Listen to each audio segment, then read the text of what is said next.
Hello, goddesses. We're back. I want to share a little story with you. I have been working non-stop, but you know how it is for us mothers, the kids, the dogs, everything I mentioned before, all the stuff that is actually a real priority. I've had to cut back on a lot of the personal time that I spend with my friends who I still love, and I'm so glad that I'm able to create beautiful memories with them. And also a new network that I've created for myself through the Goddess Mercado. These are the people who have helped jumpstart my entrepreneurial journey. My girlfriends, my community, my family, and these new goddesses that I've been surrounding myself with. I miss my friends so much, but they come and visit me. Some of them have decided to join my pop-ups, and we're still able to spend a lot of time together. It's true what they say, when you're doing something that you love, it doesn't really feel like work. And I love working, I love creating, and I don't want to stop. What I love especially about the work that I'm doing is that I'm constantly surrounded by fabulous women that I can connect with, that are relatable, that are from my community. And that's what I'm sharing with you, that surrounding myself with goddesses like Goddess Eyra, who we have here today, is so good for all of us, including my mental health. And the reason why I invited Eyra is because I love fashion.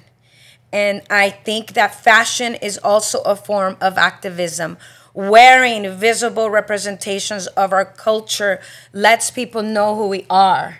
It allows for people to become more tolerant of us, and eventually we gain more acceptance. So I invite you, Goddess Eyra, to share. Eyra is a Chicana designer. If you haven't seen her apparel, Eyra actually draws flowers, very intricate, beautiful flowers. She has a 4-foot high stack of flower books in her home, and she does variety of renderings, and her samples are sent to the Yucatán, and her flowers are turned into really beautiful embroideries. And I'm wearing one of her outfits today. So welcome, Goddess Eyra. Thank you for having me. Welcome. She's also the interior retail space designer for the Goddess Mercado boutique, and we're so grateful for her. So Eyra, why don't we start by first asking you to tell us a little bit about your entrepreneurial journey, how you started, where your products are from, why did you get into this? I started with my version of La Loteria yoga mats. At first, I wanted to do bedding with my version of La Loteria, but the cards weren't fitting properly. And at the time, I was really into yoga, and I wanted something that was easy on my knees, so I started creating eco-friendly, biodegradable yoga mats. That's with awesome. My version of La Loteria. And then I had this huge event where I met you. That's the one. And I had taken a trip to Yucatán, and I sourced a few pieces just to add some color and volume to my booth. So I just picked out a few dresses, and I brought them over. And I had another event just before that, and I ran out. So I went back and I sourced some more, and they were a hit. You were actually my first customer of the day at that huge event. That's right. And then I kept going back and sourcing, and I studied textiles, so I decided to do my own. Once I got familiar with Yucatán, I did a lot of growing up there every summer, but it was different going without my mother and my father, and getting to know other little towns that I had never visited before. And at first it was on the bus because I didn't know how to drive there, and without my dad, since he was always driving. But yeah, I learned to maneuver. I met artisans of all different sources. I had a lot of hits and misses with my design work, and eventually I found the right fit with 2 communities, and I started designing my own pieces. So I love your pieces, by the way, and I do remember that first day that I met you in Santa Monica at the Food and Wine Fest, and I walked by your booth, and you had all this luxurious you had gowns and lace and intricate embroideries, and I thought it was so beautiful. And I had immediately bought a piece. I had a bathing suit underneath what I was wearing, so I changed and I put on your outfit, and I wore it for like a couple of months straight, even while I was working out in the yard. But very beautiful pieces. So little by little, after you started popping up, by the way, why did you start popping up? Why did you start popping up at Variety of Pieces? You already had a job. I did, but I needed exposure. The yoga mats, it was a very difficult piece to sell because there's just so much competition and, high, how do you say that? Like high point brands, that already have a following, and it's kind of culty in a way, the yoga. Sure is. The yoga mat industry, or the yoga industry, in the mainstream, So it was really hard to compete with those brands, even though I knew that my product was eco-friendly and biodegradable and it was made of all good stuff. A lot of people didn't know the story of La Loteria, where I was vending, because I was aiming for like yoga events or right, like places our where I community. know that people did yoga. That's right. Our community is very familiar with Loteria and other communities not so much. So tell me, Eyra, what have been the biggest challenges in you continuing your business journey and growing it? Logistics and production. What do you mean, logistics? Logistics, the shipping sometimes can be hard because working with certain collectives in Yucatán, in rural Yucatán, they don't have access to a FedEx or a post office, and I don't want to make anybody get on a bus and take boxes, So having to go there, picking things up from certain collectives or finding collectives that actually do work with FedEx or even their post office, that was a challenge. And also consistency too. Consistency has been, it was hard to find. A lot of us have participated in a variety of pop-ups, and sometimes, our product doesn't do too well, or sometimes we have the same customer. How is it that you have gotten out of those points where us vendors get stuck, where we need to grow?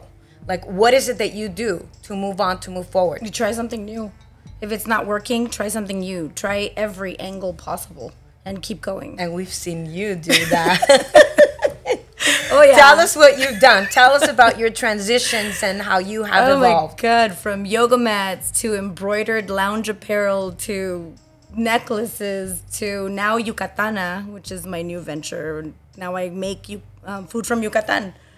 So it's every way possible to embrace my culture and things that I like. So you were working full-time, which you're going to tell us a little bit about that.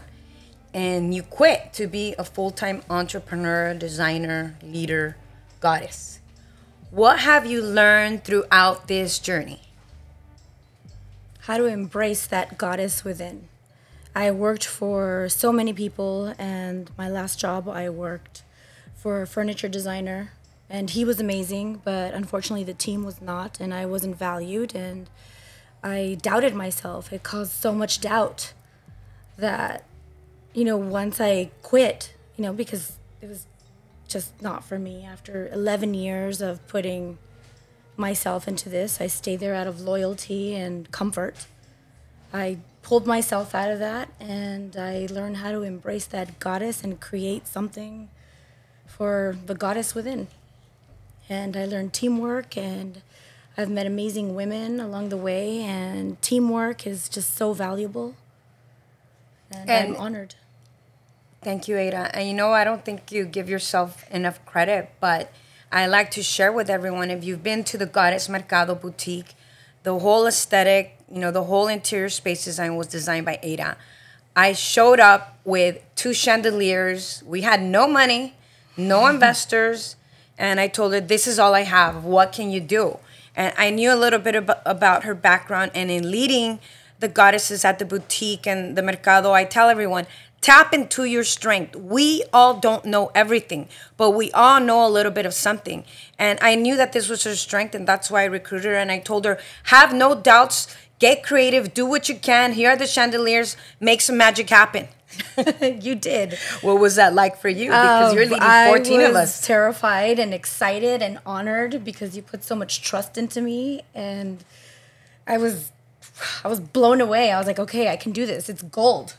And I love gold. So I thought of something, something very rich and beautiful and inviting, with, of course, our cultura showing through and being the main, the main star. So when you walk in, you get that feeling. And I really based it off of growing up with old movies and, you see in the 1950s where the women walk in and they're all catered to with some champagne and they get their personal fashion show. And if you see the register, you'll know what I'm talking about. Very like House of Dior, House of Coco Chanel. Yeah. Except this is very Chicana, Gabbana. And then you have those, you have that base color, which was hard creating, just the base. And then after that, allowing every goddess to take it away and add their touch. Goddess, you have a beautiful design aesthetic. You have excellent taste. And I love everything that you're doing. You create. I tell you that you're a diamond. You are multifaceted, and your shine is coming through. I see it in your clothes. When I wear your clothes, I feel so feminine, so powerful, so Chicana, so fabulous, so goddess. And I think that we all feel that when we're wearing your designs, your robes. I'm so grateful for you. I want to ask you one last question before we end that I've been asking everybody. That's so important to me. Because I've experienced this, and many of the women that I'm working with experience this. We all have what I like to call huevona days. It's the days where we don't feel like doing anything, where we think like, what's the point of doing this? Why am I working so hard? And it's hard sometimes to get out of that state of mind. What do you do as a small business owner, as an entrepreneur, as a goddess, to get out of that mindset, that huevona mindset? Walk us through that process. Well, I think of everything that depends on me not doing what I have to do. Although sometimes I do take my huevona days. At the end of the day, as ridiculous as it sounds, I do everything that I do for a horse. It's where I get my therapy. I gave up my therapist for this type of therapy, the equine therapy. I do everything for that. So that's very special, because I have heard of, the horse has a lot of power to heal a lot of kids that have been through abuse, and the horse spirit. And I often hear you telling me, like, I'm having a bad day, I got to go ride. And, I see how your family encourages you to ride. And I think that is so powerful. That is so beautiful. And I thank you for sharing and acknowledging the fact that we all need that outlet. We all have something that helps us get through our day, through our week, through our months. And that is a beautiful goal to work towards. And some of us rely on a cat or a dog or other pets. And you're going big. You're going after the horse. I am. Yes, my fiance has told me that he will always contribute to my writing, because me not writing is not a very good me. So it's needed. Thank you so much, Eyra. And one last thing, so that you could share with everyone and we could encourage everyone to come out and check us out at the Goddess Mercado. What do you like the best about, I know it's a few things. Share with us what you like the best about the Goddess Mercado community. I love that we all help each other. Sometimes we're there by ourselves, but we're always willing to help each other. We're there for each other. We're there to encourage each other. Sometimes we have a good day and our neighbor doesn't. And sometimes it's the other way around, and we're always there to, if not buying off of each other, we're there to encourage and uplift and, motivate each other. And I love the community that the Goddess Mercado has come to be. It's a family. It definitely is. Thank you, Goddess Eyra. I love you so much. I am so grateful to God that he put you in my journey and the journey of all of the goddesses. You've done an incredible job with curating our boutique. I invite all of you to come Wednesday through Sunday, 11 to 7. When you walk in, you're going to smell floral and leather and candles and soaps. And it's just a very magical place that Eyra helped curate and design, and we had to work with what we got, with the little we got, and she truly made magic happen at the Goddess Mercado boutique in El Sereno. Be sure to follow us on Instagram at the Goddess Mercado boutique and at the Goddess Mercado. Come to our Goddess Mercado the second Saturday of every month, and we also want to see you at the Queer Mercado the third Saturday of every month in East LA. Thank you all. I love you. Mwah! Besos a todos, and may God bless you. I love you.